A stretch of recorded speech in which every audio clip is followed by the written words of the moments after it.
The state of Oregon has a brand new official holiday, and not only is it like my favorite holiday ever, it is also this weekend. On November 12, 1970, the carcass of a very large whale washed ashore near Florence, Oregon, and that posed the state with a very weird problem, because you can't just let a whale carcass sit in the sun, because it bloats and then pops open and makes a very disgusting, huge mess.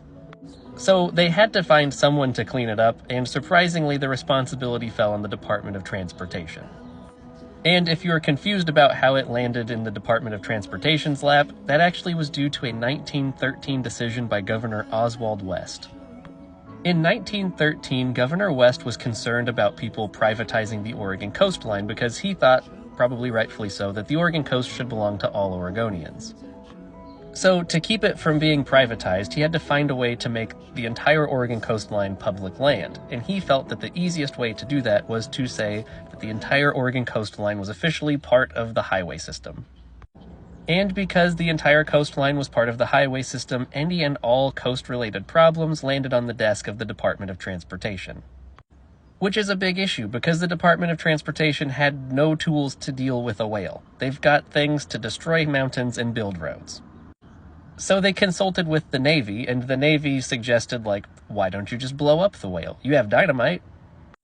And so that's what they did. They put 20 cases of dynamite underneath the whale and then detonated it, sending chunks of whale flying into the sky. The plan was to disintegrate the whale and kind of let seagulls and crabs just kind of clean it up for everybody, and that is not at all what happened.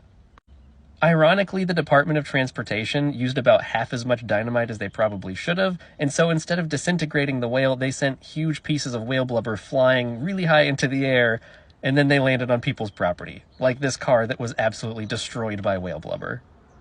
And to commemorate the exploded whale and this weird little piece of Oregon history, there's an exploding whale memorial park.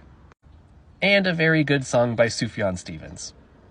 And as of this week, an official exploded whale holiday, where you can go to Florence and buy whaley cool items for sale, or, if you're not looking to purchase anything, you can contribute to the public altar in the memory of the exploded whale.